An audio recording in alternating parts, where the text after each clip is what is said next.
Hi everyone, today you're in for something really special that I'm going to be doing over the next year. Meet Andy Fraden. He is a rehabber and he does such an awesome job. I thought it might be kind of fun to watch the process that he uses because he doesn't do what most rehabbers do. He actually finds the home, and it's a home that he wouldn't mind living in, and so in case something happens, he knows he's got a home to live in. So what's really cool is he finds a home that needs a lot of rehabbing, and he actually lives in the home while he's rehabbing the house. So that's kind of cool, kind of different.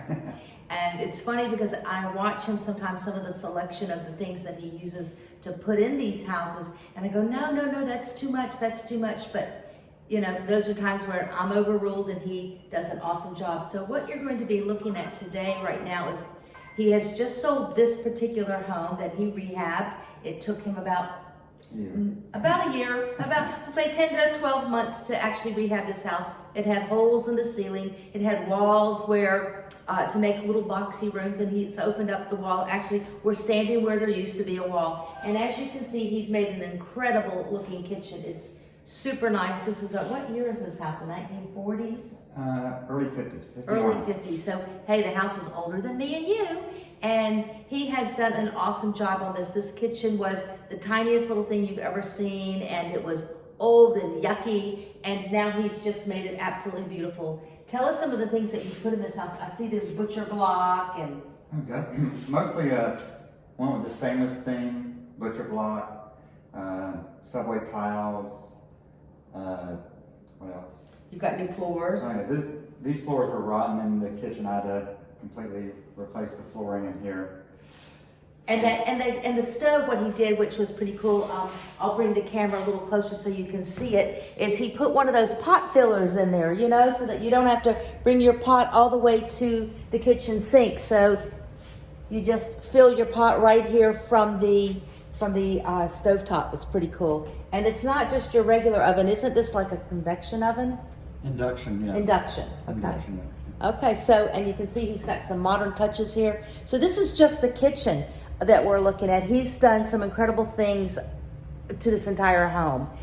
Put unusual doors up. Somebody said, make sure he leaves the barn doors. Well, let me show you the barn doors that they want to make sure that they leave. This is the one that someone, when they bought this home, they said, make sure he leaves the barn doors. These aren't, tell us a little bit about this, because I think they were part of the house. They were actually here. You just redid them? Well, when I moved in, these doors were actually doors, two little doors that opened like this into this room. And I knew they were not in this nicest shape, but I knew I wanted to keep them, and I just thought this would frame out this room really nicely, having them like this as a barn style.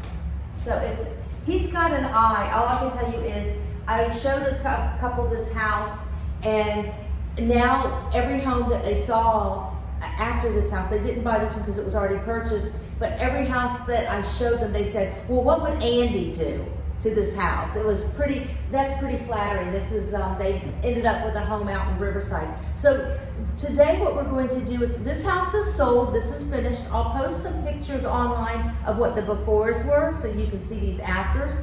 And you'll follow us today as we tour homes that are in probably pretty bad and rough condition. And over the course of the next 11 months, we'll see what he does to make them absolute showpieces. So join us today on our tour of homes across Jacksonville, Florida.